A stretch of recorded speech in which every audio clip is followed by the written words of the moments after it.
আমার খবর। কৃষি প্রধান দেশ আমাদের ভারতবর্ষ। বিভিন্ন সরকারি হিসেব যেমন আদমশুমারি, কৃষি শুমারি, জাতীয় নমুনা জরিপ মূল্যায়ন এবং পর্যায়ক্রমিক শ্রমশক্তি জরিপ থেকে জানা যাচ্ছে ভারতবর্ষে কৃষকের সংখ্যা 37 মিলিয়ন থেকে 118 মিলিয়ন পর্যন্ত। এদের কখনো কেউ প্রশ্ন করেন না আপনি কেমন আছেন, অথচ চাষ বন্ধ হলেই আমাদের কারোরই চলবে না। অমৃত ইন্টার্নশিপ প্রকল্পে ইন্ডিয়ান পটাশ লিমিটেড ফাউন্ডেশনের ফান্ডিংয়ে নতুন দিশা নিয়ে একটি অরিয়েন্টেশন প্রোগ্রাম হলো বিশ্বভারতের জীবনব্যাপী শিক্ষা ও সম্প্রসারণ বিভাগে। উপস্থিত ছিলেন বিশ্বভারতের উপাচার্য প্রবীর কুমার ঘোষ, আইপিএল ফাউন্ডেশনের সিনিয়র অ্যাডভাইজার প্রাক্তন আইএএস অফিসার রাজীব রঞ্জন, বিভাগীয় প্রধান অমিত কুমার হাজরা সহ আরও অনেকে। জানা গিয়েছে, কৃষক বন্ধু আপনি কেমন আছেন, এই ভাবনা থেকেই বিশ্বভারতের সংশ্লিষ্ট বিভাগের প্রায় 60 জন পড়ুয়া 100টি কৃষক পরিবারের সঙ্গে দেখা করবেন। প্রকৃতপক্ষে তারা কেমন আছেন, ওদের চাষের সুবিধা অসুবিধা বিষয়ে তথ্য সংগ্রহ করবেন। এর একটাই উদ্দেশ্য, কিভাবে কৃষকদের আয় দ্বিগুণ করা যায় তার উপায় বের করা। দেশের বড় সংখ্যক কৃষকদের মধ্যে 86% কৃষকই প্রান্তিক কৃষক। অন্যদিকে দেশের জনসংখ্যা ক্রমবর্ধমান। এই অবস্থায় নিরবচ্ছিন্ন কৃষিকাজ এবং কৃষকদের অর্থনৈতিক উন্নয়ন ভীষণ গুরুত্বপূর্ণ দিক। কৃষকদের আয় দ্বিগুণ করার কথা মাথায় রেখে বারবার ইন্টিগ্রেটেড ফার্মিং সিস্টেম IFS মডেলের কথা বলা হচ্ছে। এদিন বিশ্বভারতের উপাচার্য তথা কৃষি বিজ্ঞানী প্রবীর কুমার ঘোষের বক্তব্যেও উঠে এলো সেই প্রসঙ্গ। কি এই IFS? একটি কৃষি খামারের বিভিন্ন উপাদান যেমন ফসল, পশু, মাছ, হাঁস, মুরগি ইত্যাদি একে অপরের সঙ্গে এমনভাবে যুক্ত করা হবে যাতে একটি উপাদান থেকে উৎপন্ন বর্জ্য উন্নতির জন্য সম্পদে পরিণত হয়। একটা উদাহরণ দিয়ে ব্যাপারটা বোঝানো যেতে পারে।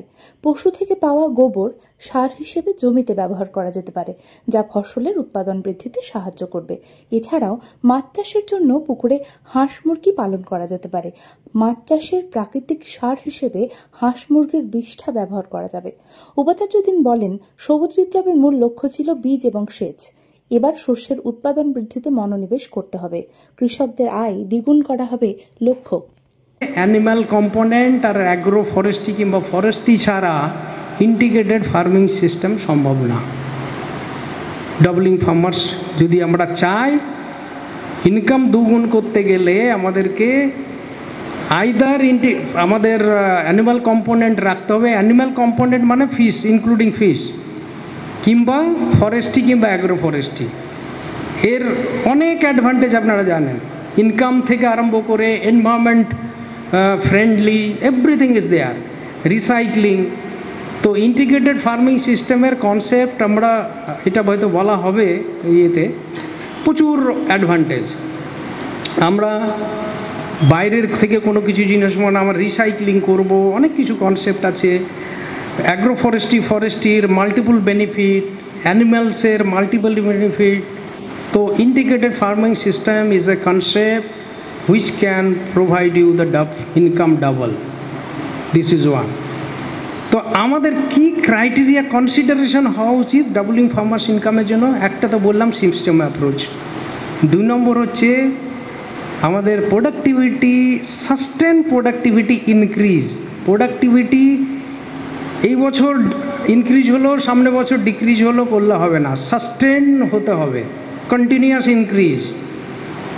Number 1. Number 2, climate smart variety, biofortified variety আমাদের কাছে প্রচুর আছে। Now we have enough variety for all crops that we have to fit in the cropping system as per your need or local need or farmers need.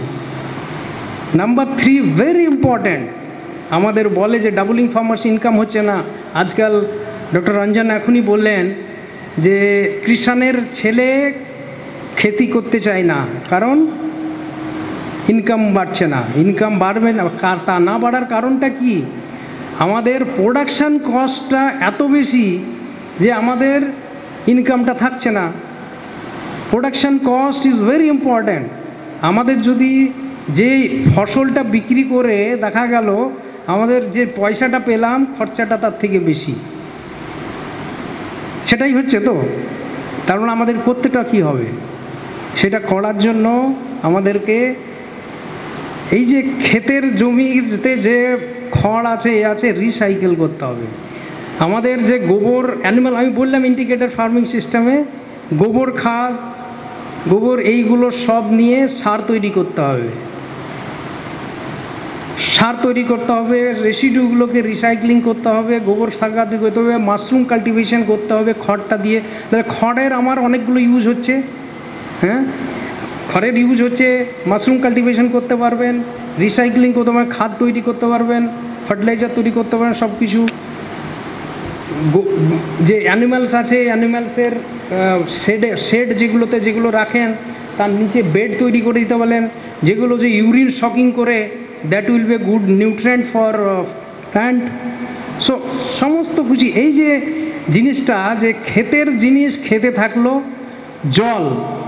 জলটা বেরিয়ে চলে যায়, আপনার ক্ষেত থেকে অন্য ক্ষেতে বেরিয়ে চলে যাচ্ছে, প্রপার বান্ডিং দরকার। আপনাদের এক একটা বিন্দু জলকে ইউটিলাইজ কী করে করবেন, এর কনসেপ্টই যে মাইক্রো ইরিগেশন, ড্রিপ ইরিগেশন, তার কনসেপ্ট আনতে হবে। অনেক গভর্নমেন্ট সাবসিডি দিচ্ছে। আপনি মহারাষ্ট্রতে যান, 50% সাবসিডি। আমাদের সেন্ট্রাল গভর্নমেন্ট অনেক সাবসিডি দিচ্ছে, এইগুলো ক্যাচ করার চেষ্টা করুন। সো এইগুলো যতক্ষণ না করা হবে, অ্যান্ড দেন খরচা কমানোর আর একটা কী, এই যে আমাদের বিশ্বভারতী আপনাদেরকে যে হেল্প করছে, এই যে অ্যাডপ্টেড ভিলেজে কেভিকে আছে আমাদের, কাস্টম হায়ারিং কনসেপ্ট। আপনাদের বর্ষার সময় সোয়িংয়ের সময় আপনার একটা যন্ত্রপাতি দরকার হলে আপনার কাছে নাই। আপনাদের গ্রামে যদি একটা সোসাইটি বানিয়ে 10খানা যদি ইকুইপমেন্ট রাখা হয়, একটা ট্রাক্টর আমাদের এখান থেকে দেওয়া হলো, একটা ট্রাক্টর 10খানা ইকুইপমেন্ট যেটা সোয়িংয়ের জন্য, হারভেস্টিংয়ের জন্য দরকার। কমিউনিটি বেসে, পার্টিসিপেটরি কমিউনিটি বেসে সেইটা ইউজ করা হবে। আপনাদের অন্য গ্রাম থেকে যাওয়া হবে না, এবং টাইমলি সোয়িং করতে পারবেন।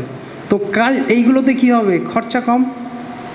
তাহলে প্রোডাকশান, আপনাদের খরচা বার করার অনেক উপায় আছে, যার জন্য এই যে সংস্থানের সঙ্গে যুক্ত থেকে এগুলো জানতে হবে যে আমরা কিভাবে খরচাটা করলে যত খরচা কম করবেন তত আমাদের লাভটা বাড়বে। তো সেইটাই আমাদের কনসেপ্ট। তো এইগুলো জানার চেষ্টা করুন ট্রেনিংয়ে। আমার মনে হয় যে এইসবগুলো কভার হবে, এবং এখানে যে টিম ট্রেনিং দেবে, তো এই সব কম্পোনেন্টগুলো যদি বলা হয় তাহলে আপনারা ট্রেনিংটা নিয়ে গিয়ে চাষিদেরকে বোঝাতে পারবেন যে চাষিরা এইভাবে কাজ করতে হবে।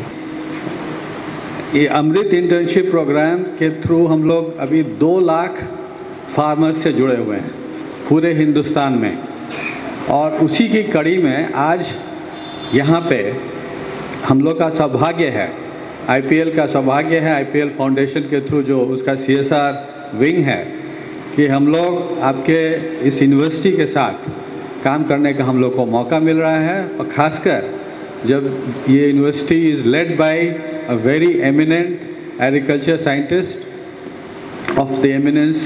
एंड मैं ये भी बताना चाहता हूँ कि एक जो कमेटी बनी थी डबलिंग फार्मर्स इनकम 2016 में बनी थी, और आप लोग जानते होंगे कि इसका काम था कि जो फार्मर्स हैं, जो कृषि में जो लोग काम करते हैं, उनका जो इनकम है उसको दोगुना कैसे किया जाए, और 5 साल के अंदर, मतलब 2016 से 2022 के अंदर, तो उसके लिए क्या क्या किया जा सकता है। और इस कमेटी में बहुत सारे डिपार्टमेंट के लोग थे, साइंटिस्ट थे, और मेरे एक दोस्त हैं मिस्टर अशोक दलवाई, वो उसके चीफ थे, मैं उनको जानता भी हूँ। तो जब वो कमेटी की रिपोर्ट आई थी तो उसके सब वॉल्यूम्स को मैंने देखा है, और उसके 4-5 वॉल्यूम के मेन ऑथर जो हैं वो आपके वाइस चांसलर हैं।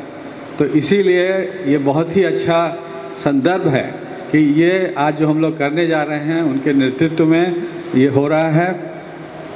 मेरा थोड़ा बहुत, मैं भी पहले गवर्नमेंट ऑफ इंडिया में सेक्रेटरी फिशरीज़ था, जो पहले एग्रीकल्चर डिपार्टमेंट का ही भाग था, फिर उसको अलग बनाया गया। अब एक फिशरीज़ बहुत बड़ा डिपार्टमेंट बन गया है, और फिशरीज़ का इम्पोर्टेंस वेस्ट बंगाल में तो सबसे ज़्यादा है। तो इसीलिए, और कहीं मैं नहीं भी कहूँ, भी इंडिया जो है वर्ल्ड का 2nd लार्जेस्ट फिश प्रोड्यूसर बन गया है। और उसमें एक स्कीम बनाई गई, जो मैं था वहाँ पे सेक्रेटरी, उसको कहते हैं प्रधानमंत्री मत्स्य संपदा योजना। वो 20,050 करोड़ की स्कीम है।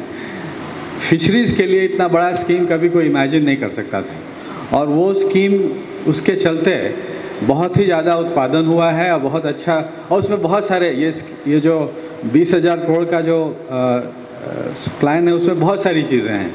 फिश सीड से लेके पोस्ट हार्वेस्ट, मतलब कि बहुत सारी चीज़ें हैं, सब मिला के उसमें है। उसके बारे में अभी नहीं बता रहा हूँ, मुझे बाद में भी मौका मिलेगा आप लोगों का बताने के लिए, उसमें मैं थोड़ा और ज़्यादा डिटेल बताऊँगा।